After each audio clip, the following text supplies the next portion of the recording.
Here at the Touchdown Club of Atlanta, and I have a gentleman that I'm very fond of here, Mr. Dick Vermeil. Dick, welcome to our show. Well, nice to be here. Thank you for the opportunity. Well, Coach, what brings you out to the Touchdown Club to speak today? Well, Lauren Smith has been contacting me over the years, and finally I put it in my schedule to come down here. He's a good friend of Marion Campbell's, and Marion and I worked together at the Eagles for 6 of the 7 years I was there, and just a great football coach, and very much responsible for the success we had there. So it's good to come back and say hello to Lauren and be in the area where Marion developed a great reputation.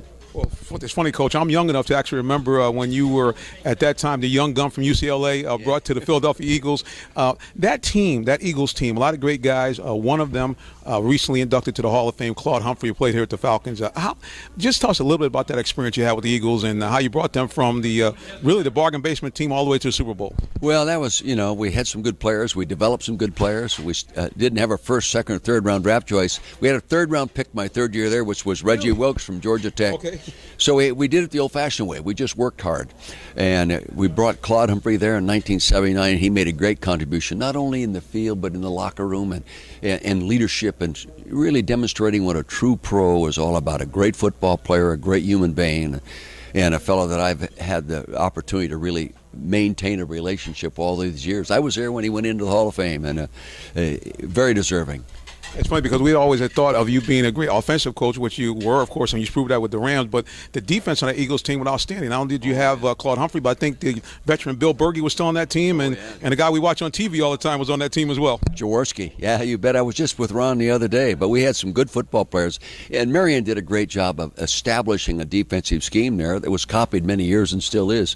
And but that team, there was only one team that gave up fewer points over a period of years than that Eagle team and Marion's defense, and that was Pittsburgh Steelers, and most of those guys are in the Hall of Fame. Wow. And was Herm Edwards on that same team as well? Yeah, we signed him as a rookie in 1977. He was our right corner every year I was there after that. Wow, fantastic team there. And then later moved on, of course, to the Rams, and that's where the greatest show on turf happened. I heard you mentioning in the other interview how it really was a 2 or 3 year process. Is that correct? Oh, yeah.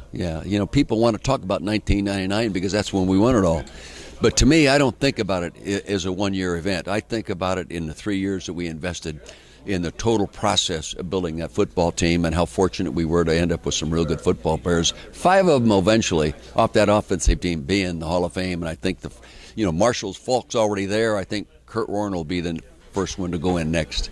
Well, it's funny you mentioned Marshall. I had a chance to interview him when he was doing some things with EA Sports, and I asked him about where he kind of ranked that great team amongst some of the other Super Bowl teams, and without hesitation, he said we could run with any of the greatest teams of all time that played on the football field. Well, I appreciate his confidence in the team. It was pretty darn good, and our coaching staff was so good. Mike Martz running the offense, and John Bunning and Peter Junta running the defense, and the other side we had the great Frank Gans coaching the special teams. We had a heck of an organization.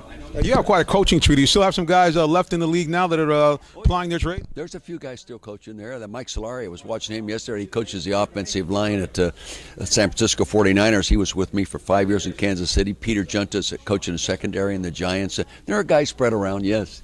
Well, now, you since you do know a lot about offense, looking at this Falcons team we have here, what do you think about the explosiveness of this team, and how far do you think they can go with the team they have now? Well, when they're playing well, they're going to be tough to beat. If you have a bad day, anybody's going to get beat. They didn't play well yesterday, and they got whopped. And sometimes that's emotional. Sometimes that's a little letdown. If you're good enough to win when you're not mentally at your best, then you're a great football team.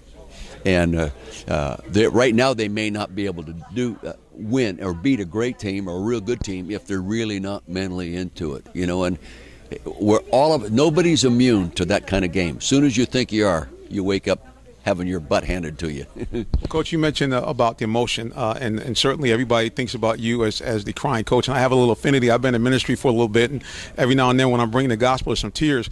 And you being a man of faith, how did that help you through the ups and downs of football? Again, you had great highs and then great lows.